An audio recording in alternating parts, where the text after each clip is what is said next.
So we are on air. Yes. Hi. Hello everyone.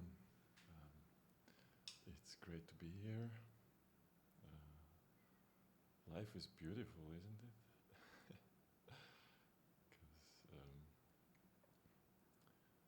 if we really pay attention to the moment,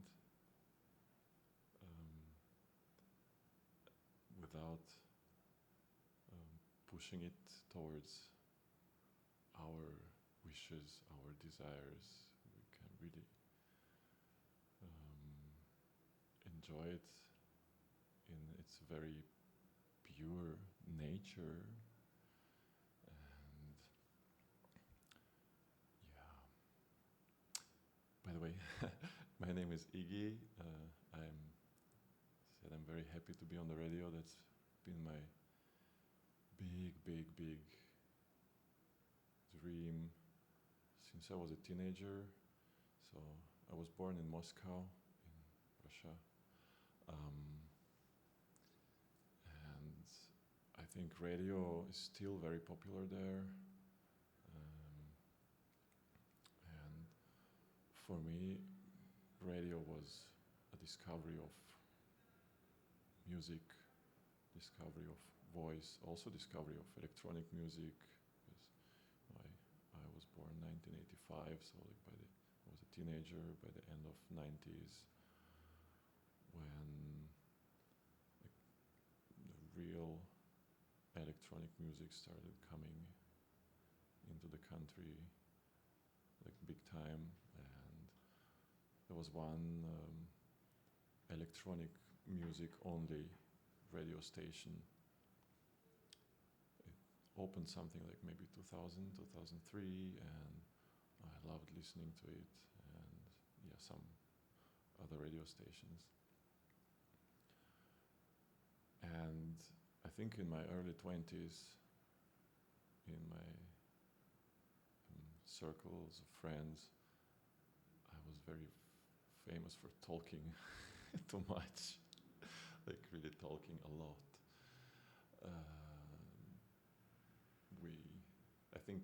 I remember was one time when my friends were betting on like how long I can talk without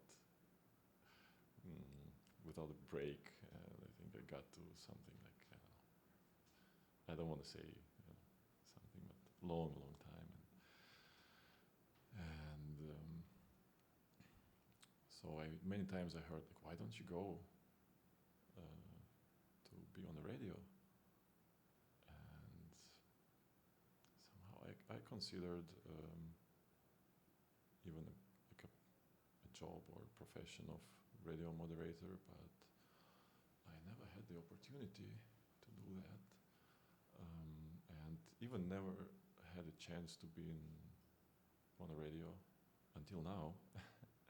And so it makes me very happy, and I feel partly a little bit overwhelmed and partly very calmed and satisfied that such a big, old dream came true.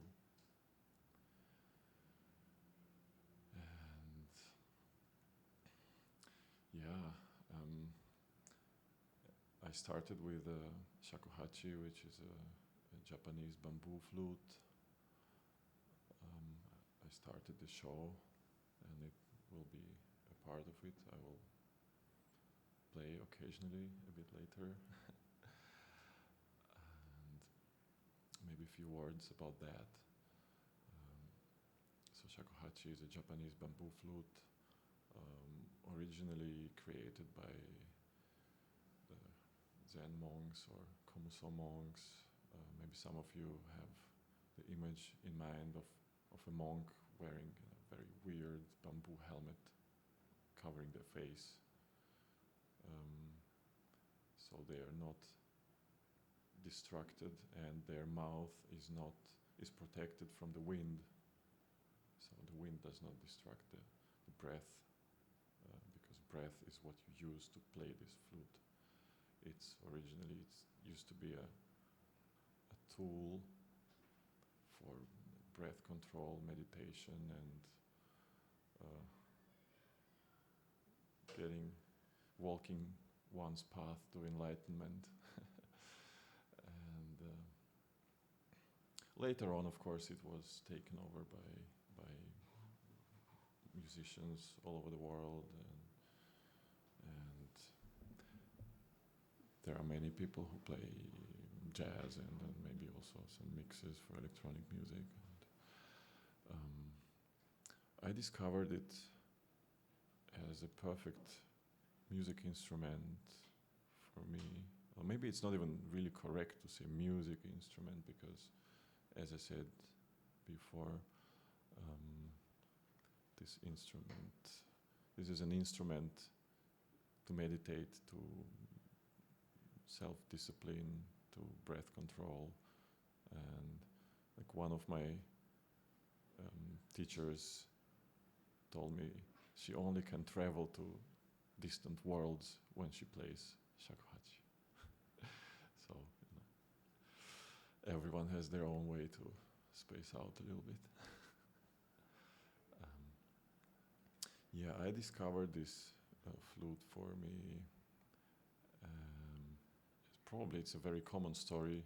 When the Corona pandemic started, I had quite some time at home, and from all sides there were ideas coming, and people kind of I'm at home, so I started learning Hindu, or I'm at home, I started cooking, or I'm at home, I started playing this or that.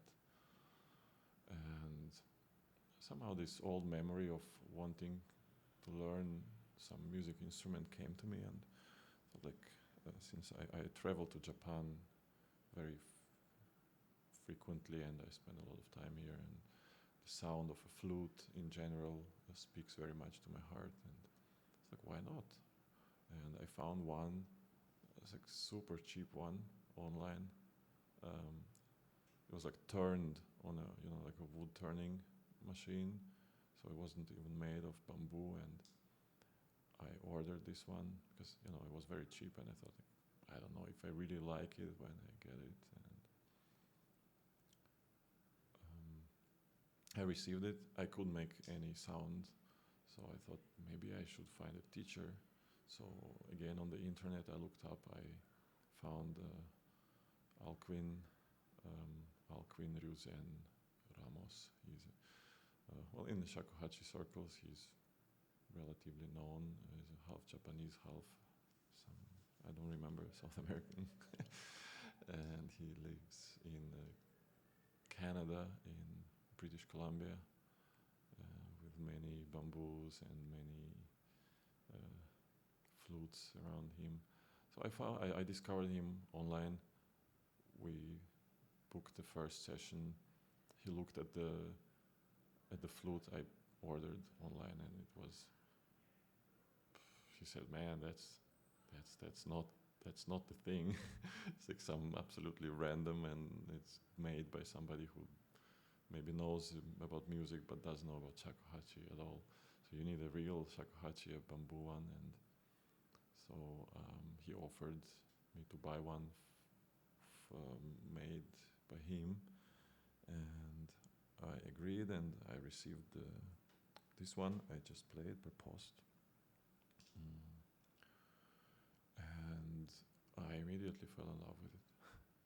And the sound started coming very quickly, and I have to say, maybe for many of you it might sound arrogant, but I prefer the word naive. I like to be naive in anything I do in my life. And so I do play this flute. So I cook.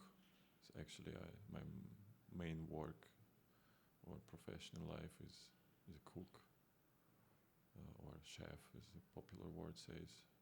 I'm not going to go into the dispute about that term,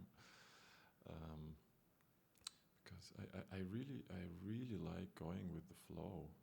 And of course, if one likes something, let's say playing piano or violin, um, there's nothing wrong about repeating the pieces of Mozart or Tchaikovsky. Absolutely not. Beautiful.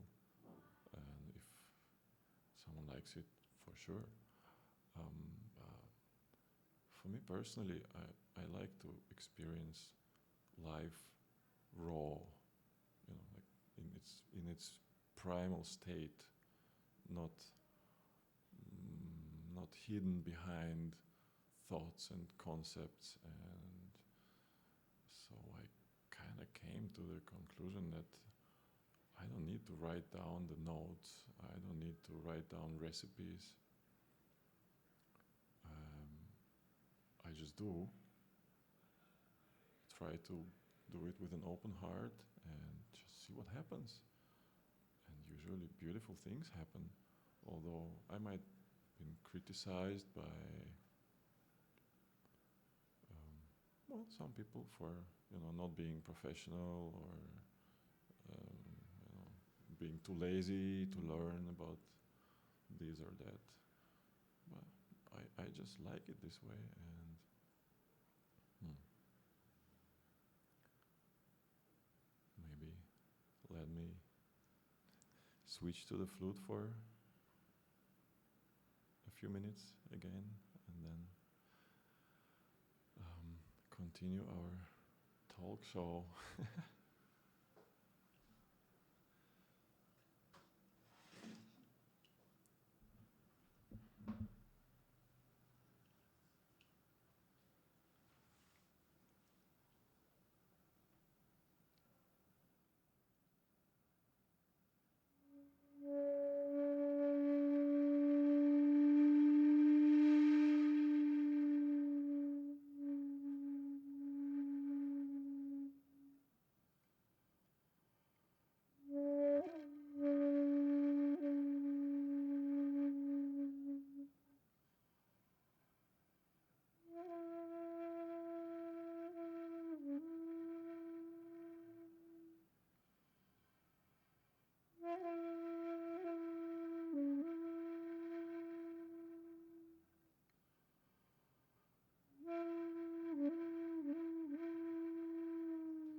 yeah, as I said, I like to do things in a very spontaneous way, in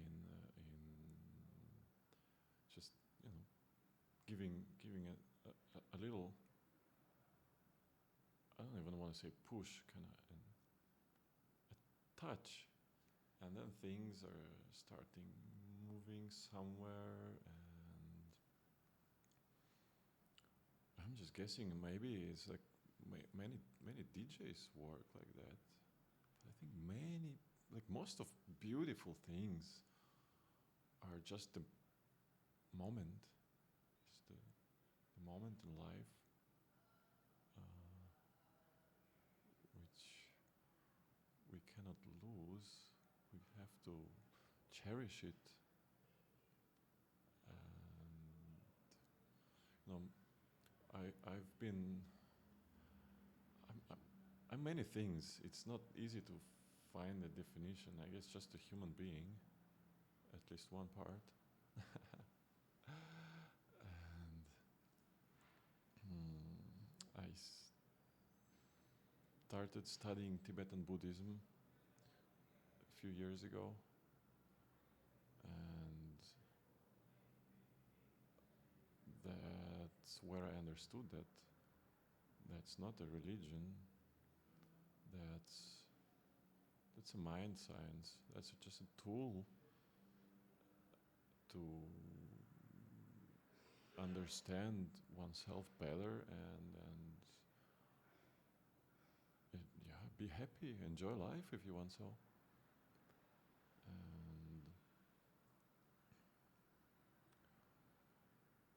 And I think that was the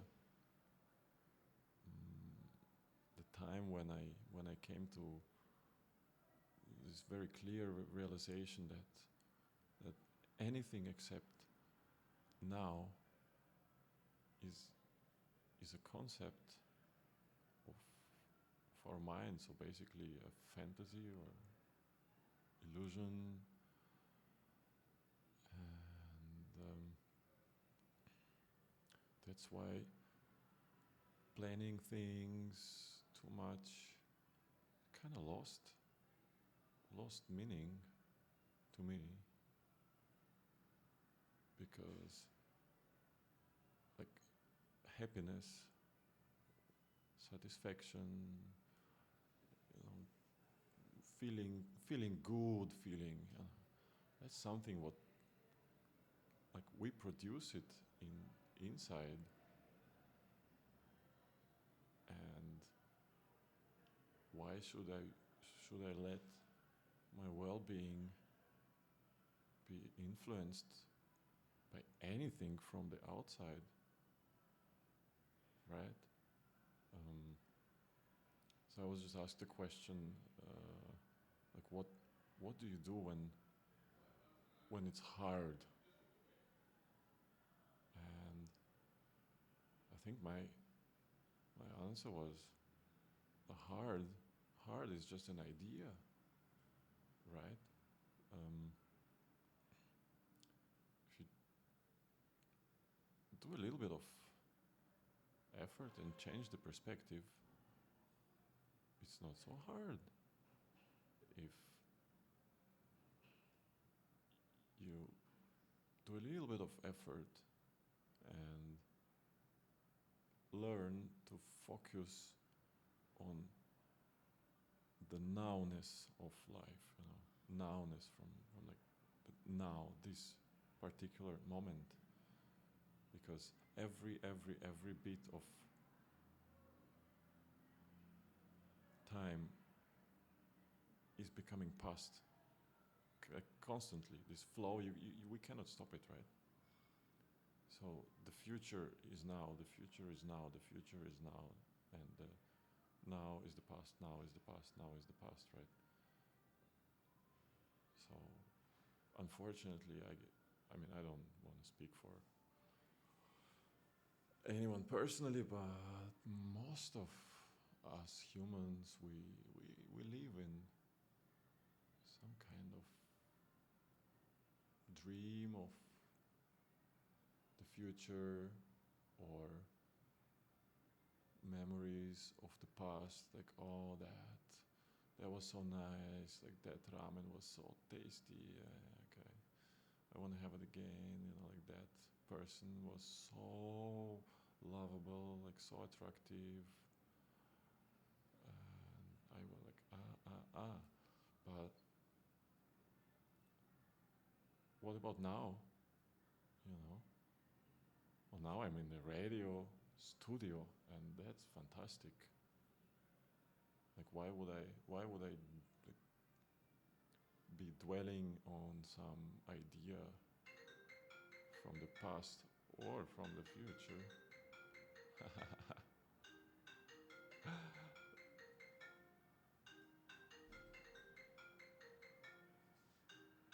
Maybe I'll check it out.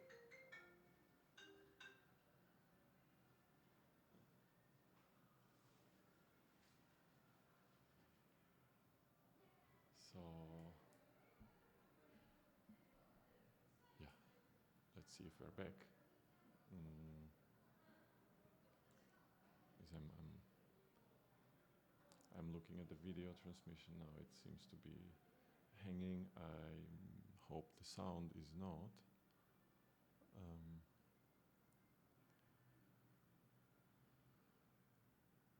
Yeah. So I started coming to Japan 2015 to learn about ramen, how to make ramen, Japanese ramen. Like, everybody loves ramen, right? Because as I said, I grew up in Russia, and in the beginning of 90s, when the Soviet Union fell apart and the markets opened towards other countries, foreign foods started coming into the country, and by some occasion or coincidence or not, first thing first foreign food I tried in my life was Nissin cup noodles. And for me, as a 6-year-old kid, this was so wow, so much taste, so much flavor, and I absolutely loved it. I ate like 5-6 cups in one go. And many years later, when I decided to change my life and follow my heart, follow what I really want to do on like daily basis, as a daily business, which is cooking, I kind of decided right away to open my own ramen shop. Yeah, I can talk about it for quite a long time, because when I was a teenager, I started to say that I want to be a cook since I was a little kid. And when I was a teenager and there was time to decide what to do after school, I said, yeah, I want to go to cooking school. And my father said, like, no, you are not going to go to cooking school, because that's a mistake, that's a failure, that's not what my son is going to do. So, yeah, for some time I wanted to be, this was one of the most ultimate rebellions of my teenage years. I wanted to become a spy. And I started preparing to enter the Russian Special Service Academy. And it was quite a serious time, serious preparation. And I had to go through all these psychological checks and examinations and like health checks. And a few weeks before entry exams, I realized, like, whoa, like a lightning struck me. Like, what am I doing actually? I'm doing an absolute nonsense thing. I'm going to give myself up completely into the hands of a very powerful organization which will just control everything, much more than my father did. And yeah, and so it was a time of being of a dark forest, of being lost in not knowing what to do. I studied business, I studied corporate communications, I studied this, that. I studied translation, I worked as a translator. That's maybe when I pick up talking a lot. And so, yeah, working many things, doing different jobs. And then at some point, being I think 29, I thought, wow, like I'm doing so many things, but none of them are really making me any happy. And actually, originally, I wanted to cook. I was born to be a cook, so I should do it. And that time I was super money-driven guy, and I immediately wanted to start my own business. And original idea was to make my own cup noodles, like not cup noodles, but instant ramen. And I started to research for the way how to make actually those instant noodles. And I was talking with a few Japanese companies, and they told me, no, that's like for what you want to do, like a small business, few hundred of portions per day, there is no equipment for that, for instant noodles. But you can have a machine for fresh ramen noodles. And then somehow I said, why not? I went to Japan, I learned about how to make ramen, and opened a ramen shop in Vienna. That was 2015. Here I see my dear friend Miles coming in, to whom I have to say thank you for this opportunity to be in this beautiful radio station, playing shakuhachi, watching on busy Tokyo streets and people passing by. And still, I'm still a little bit overwhelmed. So I started coming to Japan 2015, and still coming. Here again. Hello, Miles. Hello, Iggy. Hi. I might be a bit loud there. How am I, Teji? Yeah, sounds good. Yeah? Am I louder than Iggy? That's fine. Okay, all right. Well, yeah. Hey, Iggy. You're also younger. I mean, you're the main event here, so I don't want to be stealing your thunder. But I've been listening to you on the train over. Thank you. Yes, soothing sounds of the shakuhachi. Nice. And then the soothing sounds of your voice. Beautiful. Thank you. Yes, and hearing some tales that I've heard before, but others haven't heard. Exactly. I don't want to interrupt you. Yeah. I did wonder whether you'd like to listen to some music while we continue the conversation. Sure. Is there anything you'd like to listen to?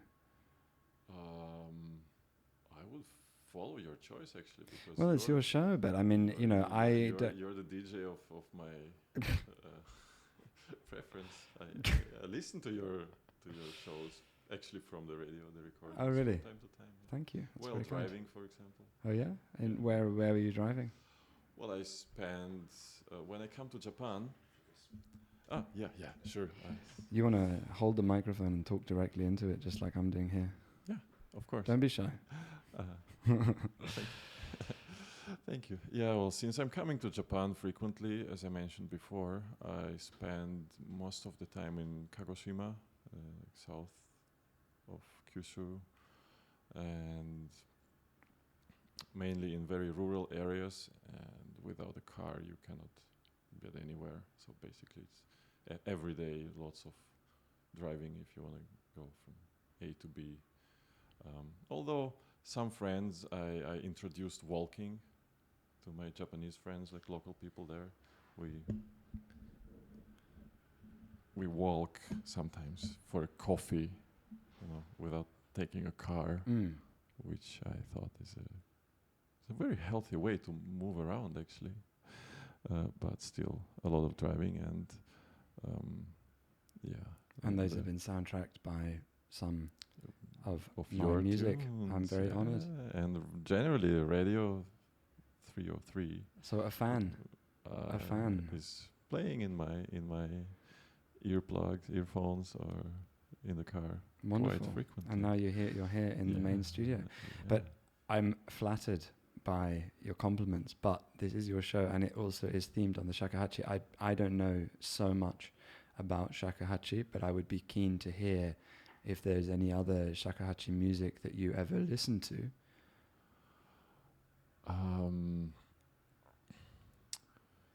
Yes and no.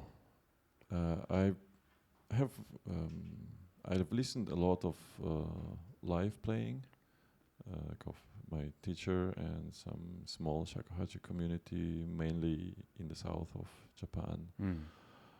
And since, as I mentioned before, shakuhachi is, I don't know, for me it's breath. It's less music. It's really like a breath, like a heartbeat, and so I don't like to listen to recordings of shakuhachi. It might sound, again, as I said before, might sound a little bit arrogant to some of the listeners, but that's just my way, because for me, a shakuhachi is an expression of impermanence, maybe, like a very, very good example for it, and for like seeing the beauty in one particular sound. So, I was joking with one friend before coming here, like, I'm gonna be on the radio, and like, oh, what are you gonna do on the radio? I said, I'm like talking this, that, and maybe playing a little bit of shakuhachi. It's like, oh, really? Like, are you that good that you're gonna play on the radio? Like, I don't think so. Actually, I don't think so at all. But I can make a sound, and I think if we really dig deeper into the origin of shakuhachi, just one sound is the thing, the thing that what I was trying to say since the beginning of the show, enjoying the moment, the raw moment. So what's the point of listening to recordings unless those are your sets? No, but it's interesting. It's I mean, it sounds like it's more about the ritual or the act of playing it is what's important about it for you, more than listening to the sound.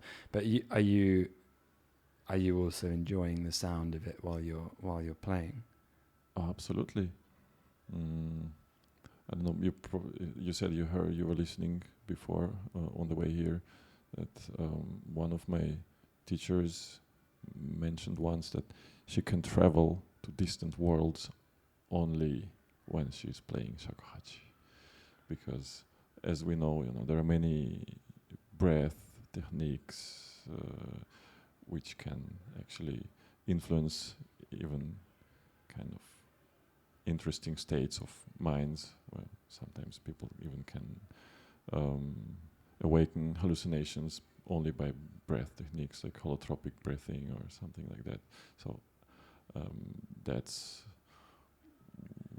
was I guess partly the origin of shakuhachi, because the long breath is very important, and that's why why would I look on a video of somebody taking acid and doing whatever? Like, I take it then myself, maybe, or because that's the direct experience, and for me shakuhachi is a direct experience. As maybe I could guess like playing a DJ set for you. Of course, you might prepare some like CDs and tunes which you would mix together. Do you sometimes do that you just go? You have maybe like some online source. You play. We were saying before the show started that it's playing. We should not forget about the playing. And the playing is a research, is a discovery, is a journey. So why should I look at other people going on a journey? It's like watching a cooking show or a travel show. Wow, look at this Amazon River. By the way, seems like a very exciting thing is going to happen in autumn. I probably will be a cook on a sailing boat across Atlantic from maybe Portugal to all the way down to Patagonia. Yeah. Wow, that is a very long way. How long does that take? About 2 months. Okay. It's a very beautiful sailing boat, and it's a sailing school. It's a Russian sailing school, so there are no casual tourists, no casual passengers. Everyone is a crew member, and I will cook for those people. Which I think that's just the way to experience life, right? Just go into it. It's only by watching. Somehow boring, Of course we can imagine things. But we have all the tools, we have the body, we have the nose, the mouth, our fingers, our lungs, like everything. All the tools are here to use them. So have you been listening to any other sounds recently, or it's been shakuhachi, your own sound of the shakuhachi, and some radio and some of the environment of Kagoshima? That's, by the way, very beautiful. The birds in the morning are quite fantastic. I've been since I came to Japan this time about 2 months ago. Before that I spent something like 2 months in Nepal, and I've been listening to quite a lot of Nepali music. Nepali people are fantastic dancers and musicians. They are going with the flow. When you take a bus ride in Nepal, there's always loud music, like dancing, like traditional dancing sort of music playing, and people are very happy and they're moving with the tune. So some of the Nepali tunes were catching my ears. What kind of, can you describe it? Maybe I will try and find it to play. How would you describe it? How would I describe it? I can try to find some names in my phone, actually. Yeah, please. Why not?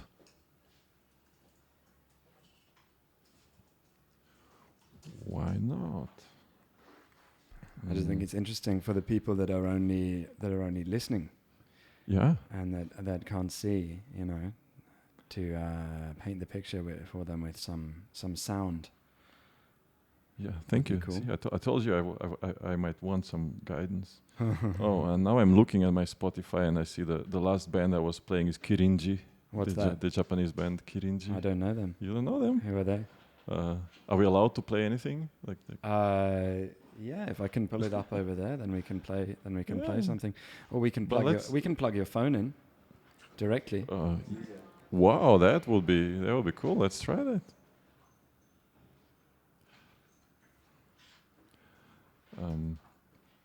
Nepalese music. I mean, Nepalese people are. I think they really know how to. Oh. Different plug. This one?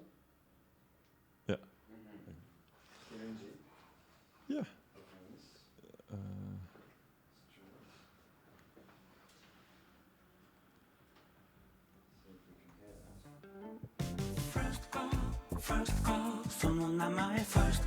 It's a pretty famous Japanese band, I think. At least that was introduced to me by a friend like back in about 2015 something.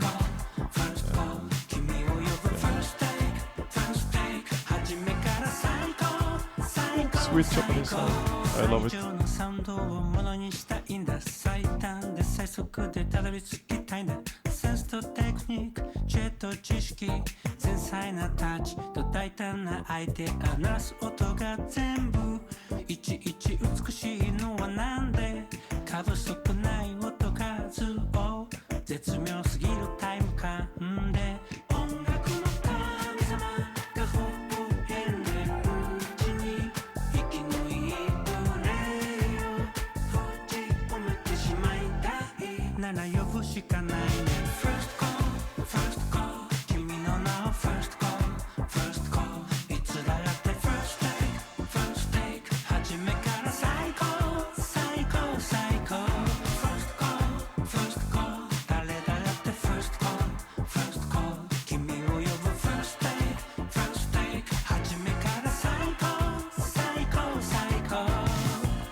Found some Nepali music. Yeah, I found some Nepali music. So after that, let's switch to more exotic stuff. Okay. Yeah.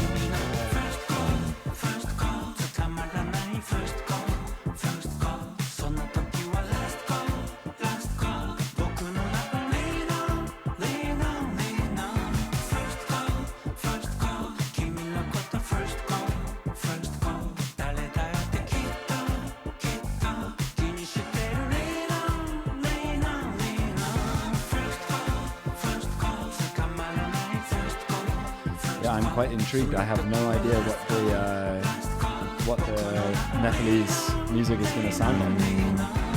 Have you ever seen a Bollywood movie? Yes. I don't want to say it goes that direction, but sometimes it does. Okay. You know, I spent some time in a very remote community in the west of Nepal, in the province called Karnali, and they say Karnali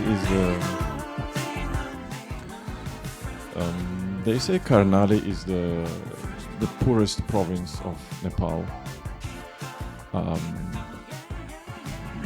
With my naive eyes, I saw cleanest nature and the best food I ever ate. Very simple, but yeah. So I traveled there. It's a long bus ride from Kathmandu, then a long jeep ride up the north, and then a long hike to that village where I stayed. And, I was working there with the kids because they have a children's home, and they just opened a very modern international school for local children. And yeah, I ended up baking oatmeal cookies with the kids. You know, that's what I said before about what did you put in the cookies? Oatmeal and buffalo milk, fresh buffalo milk, and ghee and cinnamon. Yeah, sounds pretty delicious. Absolutely.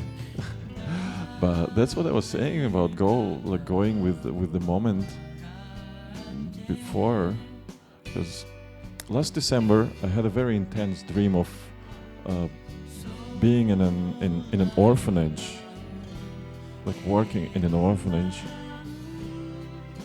And then when I went to Nepal, I actually stayed in a monastery for some time, in a Tibetan monastery, because as I mentioned, I studied Tibetan Buddhism. And from there, I wanted to travel in the country a little bit more. But when I say travel or that I'm a traveler, I usually don't travel like just like this. You know, I try to help people or teach something or learn something. So not really like not the consumerist approach to traveling, but just being, feeling the energy of a place and see where it takes me. And I just typed in Google like volunteer school Nepal or something like that, and that what they call foundation came up, and yeah, it was the first thing, and I just went for it, and it was so beautiful. And these kids, they were naive. They were like trying all this. I made like the cookies and the chocolate cakes and banana. They grow bananas on the altitude of 2,000 meters in the mountains. Wow! Like banana palms and pine trees are growing together. That's really crazy.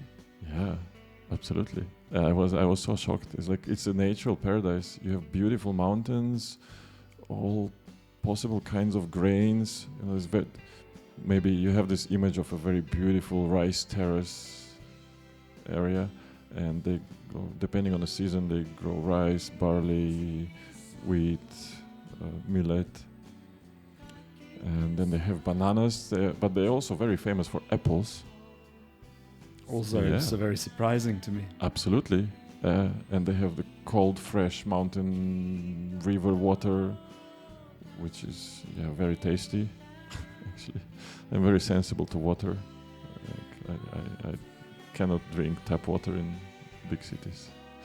It's like, you know, I wash my hands in Tokyo and I wow, why am I washing my hands? Am I actually washing them? Nothing offensive, but really. And can you remember the strong taste of the water in the mountains, and you're always comparing now to that? Well, I spent standard. Most of the time in recent years I spent somewhere in the countryside, and a fresh water source is very important. So, as you know, in Ishikawa, where we met for the first time, I always was going to get the fresh water, and then I used it to make the ramen soup for the Ishinoko festival. And so everywhere I go, I try to find the source, you know, water source. And my body is very sensitive to water since that time. You know, when I was growing up in Russia, there was like the same rusty, disgusting pipe water. I loved it. You know, and I've lived in Vienna for 20 years, and Vienna is great. All tap water, 100% of tap water in Vienna comes straight from the Alps, unprocessed. Like I have a friend who worked in these water facilities, and she said she did the tests. It's an unprocessed mountain water. It's fantastic. Shall we try some Nepali music? I'm ready when you are. Are we still on the Japanese band at the moment, or where are we now musically? Yeah, we are still with the band. What was the name of the band? Kirinji. Kirinji. Okay. Kirinji. Yeah, let's switch it over. Let's bring us up to the Nepalese mountains.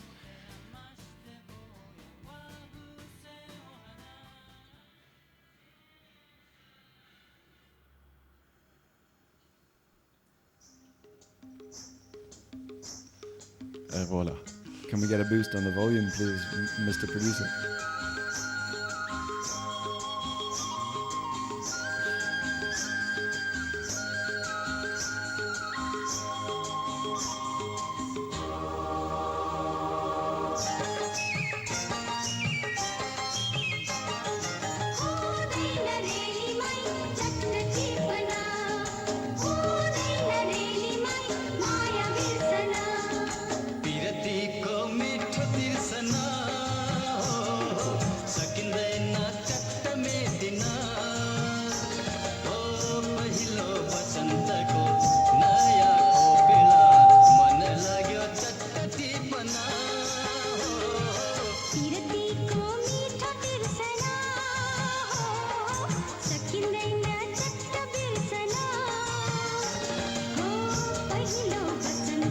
Yeah. So now imagine this, like a full power in the speakers in the public bus, intercity public bus. Oh, okay, so they were playing this on the bus. I was imagining this particular the song, live performance. No. In this case, that's some It's kind of playing from the recording. bus. Yeah. Yeah. Okay. So I think this particular song I actually Shazammed on the bus. Well done. You've collected it on your travels to be able to play it on the radio. That's really wonderful, I think. Yeah. Yeah.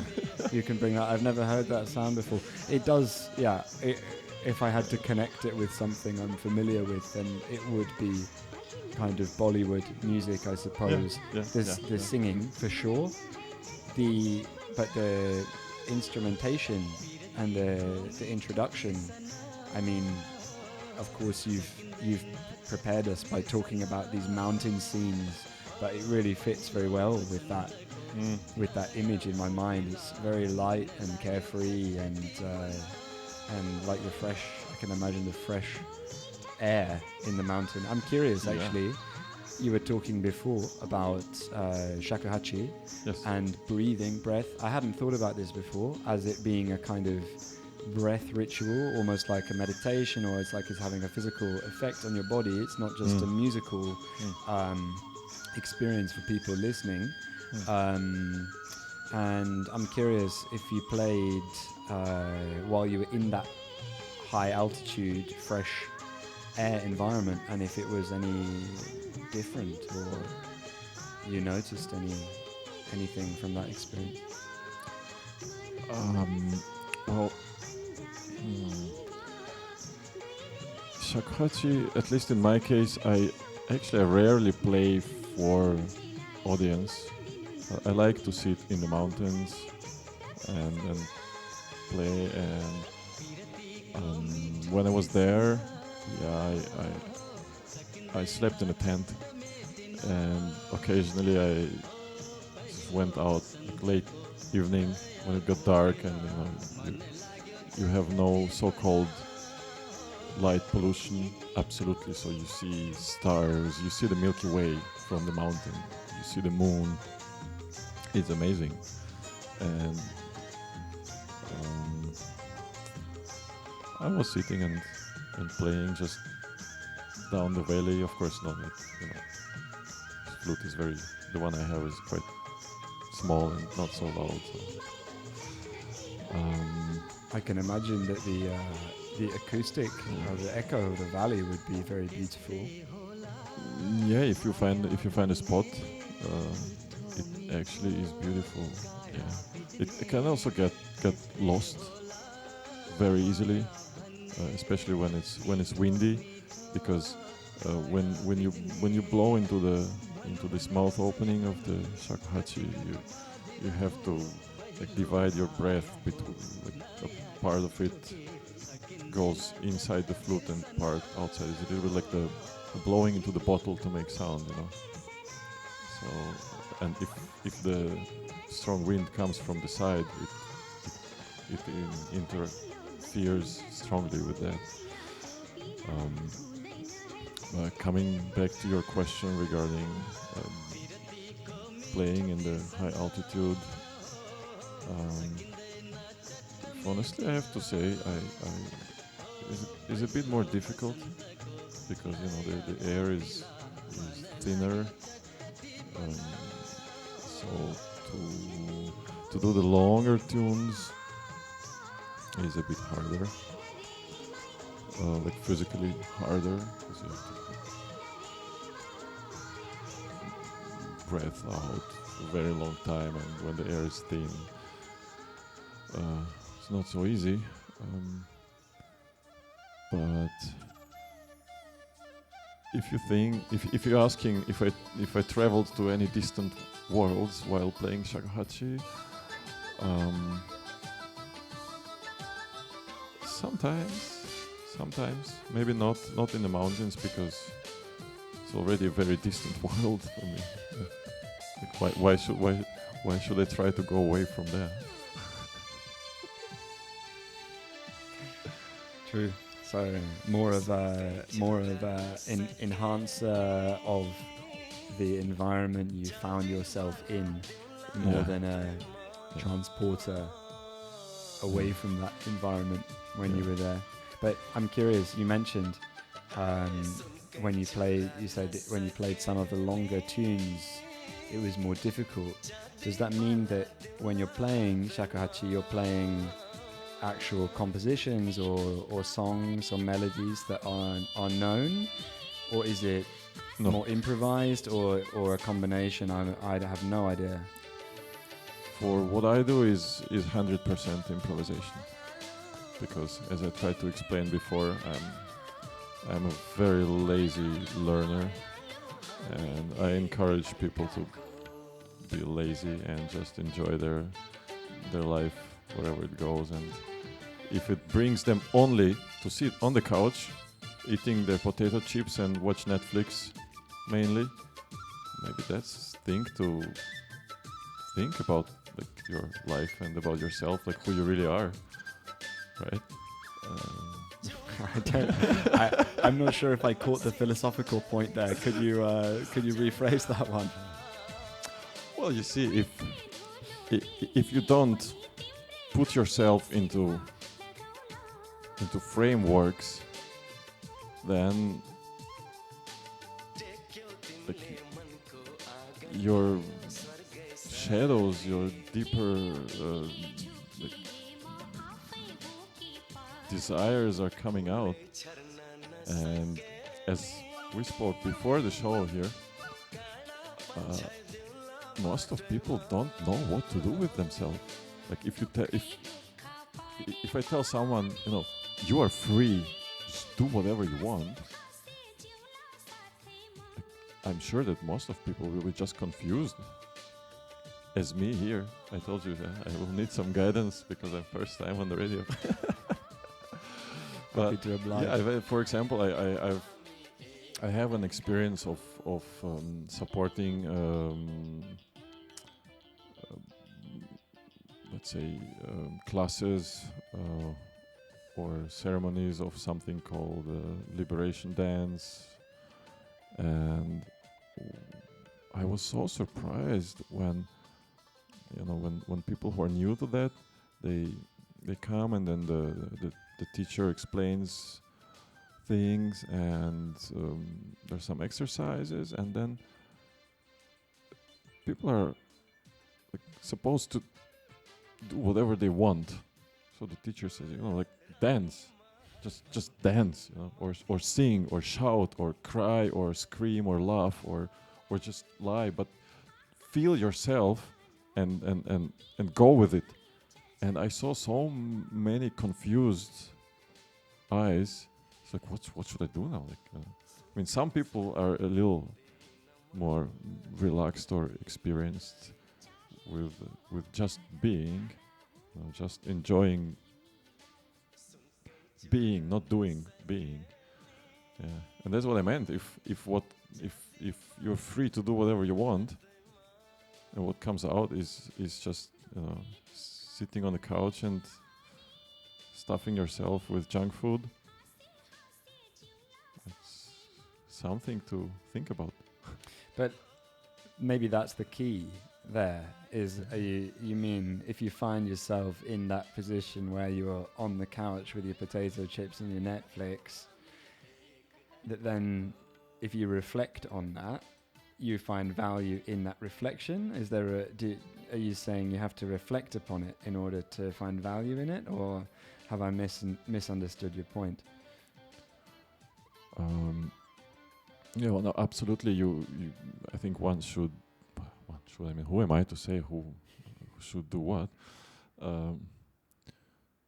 But there's nothing wrong with chips, actually, right?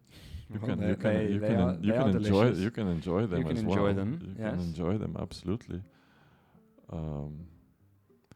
But like, if that's the ultimate expression of what I want to do, doesn't it put the question if that's all. I mean, there is so much more to the world, to our inner worlds. I'm not talking about like go on traveling. But just if you see it and really feel yourself, like feel your body, feel your nervous system, you can get like to near orgasmic experiences just by feeling your body without taking any medicine before, without anything. Just like It is quite fascinating how our attention is very powerful, and where we focus our attention changes our experience of life very, very much. And I mean, just to use an example that probably most people can relate to is nowadays anyway, is when you're eating food or drinking a drink and you start looking at your smartphone and your attention is taken onto that, and you stop feeling the sensations that you were feeling in your body. But if you took it in the other direction and you're drinking a cup of coffee or whatever you're doing, and you focus all of your intention on the sensation of the cup on your lips and the liquid and the temperature and it going down into your body and spreading out and where it goes. I mean, this is just a day-to-day experience that most people could relate to. But the point I want to make is that is almost bottomless or limitless, the exploration that you can make deeper and deeper into your body and your bodily sensations.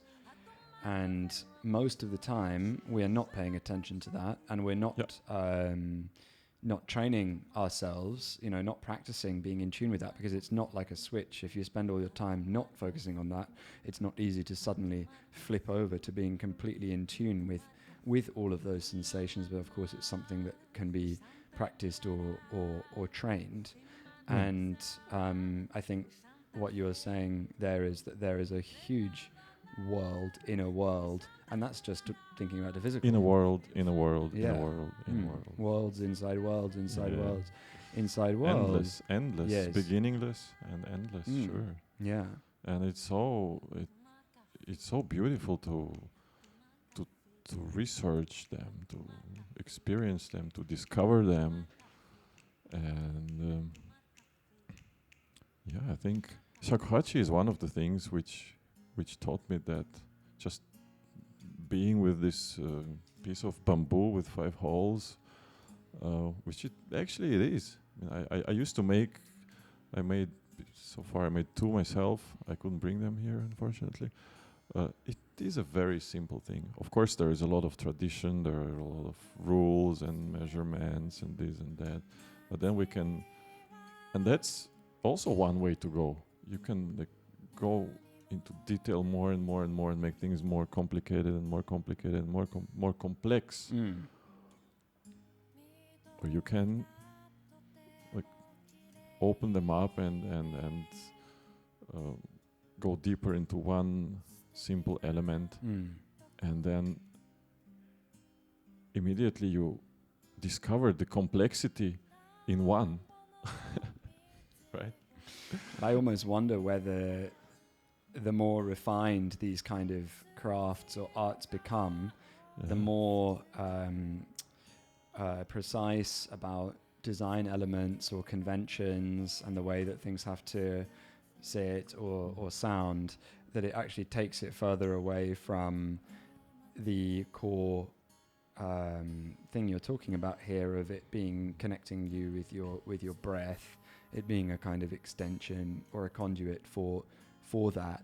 And the first shakuhachi or the first bamboo flute that anyone ever made was presumably a fairly crude item, but was powerful enough that someone else made one, or that person made another one, and it continued. And so if you take it back to that very first one, there was something powerful about that, this sound and the act of blowing air in and out and the joy of discovering that you could make these sounds with this creation of your own hand. And what I mean to say there is that it's inspiring to hear that you make your own, and I'm sure they're not the most elaborate or precise instruments. Nevertheless, the first one was also presumably not so elaborate or precise, and and it still had value. So it almost connects you more closely with that aspect of. And it's so much joy, when you dig a bamboo. You choose it. You walk through the bamboo forest, and then you choose the bamboo, and you choose the shape, and then you dig it out, and then you clean the roots, and many steps, and then when you already have all the holes opened and the nodes inside the bamboo opened, and you put it closer to your mouth, and it's like, wow, what is gonna be? How is it gonna sound? Is it going to sound at all? Is it going to sound beautifully? Probably, hopefully. If it's gonna make a sound, it will be probably beautiful. And then you blow it, and it makes something. Wow. And I don't know. For me, there's so much joy in these little things that would be so beautiful if people could relax into this. Oh, this song, by the way, is a friend from Kagoshima. Oh, really? Satoko Kojima. She's a Kagoshima guitar player. Let's listen to it a little bit. Beautiful song.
Thank you, Satoko-san. Last year, I said I go to Kagoshima frequently, and I organized a small farmers market there as a single day event. I think so far 3 times.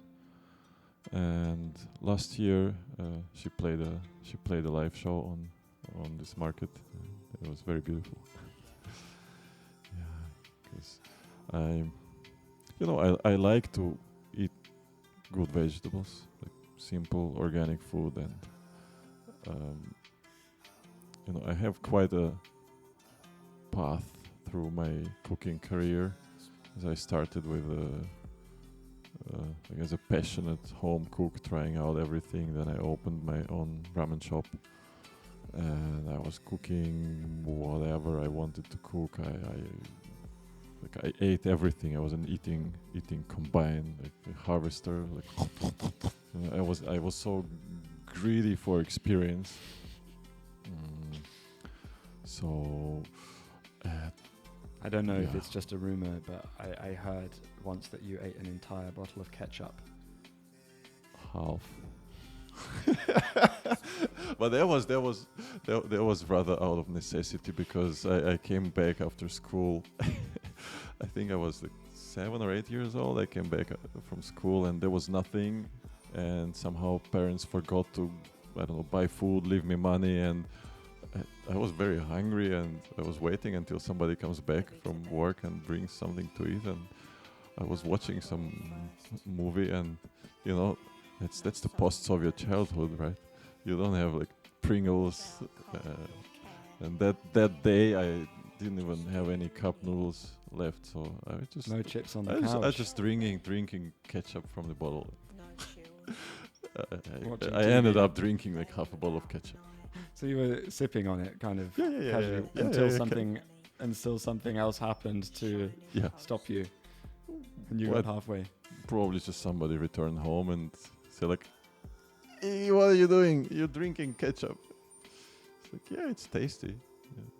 I mean, that time was some kind of, I don't know what kind of ketchup it was. What year was this?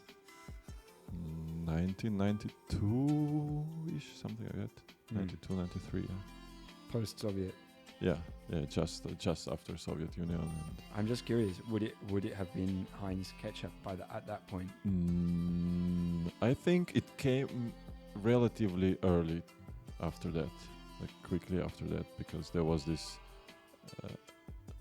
ad where the guy was like knocking on the bottle of ketchup, this move which maybe many people know. Like this Oh, what? glass Because it ball- won't glass come ball, and out. exactly like Yeah, yeah. And then there was this ad when like people were all doing this move, and there was some kind of particular jingle tune with that.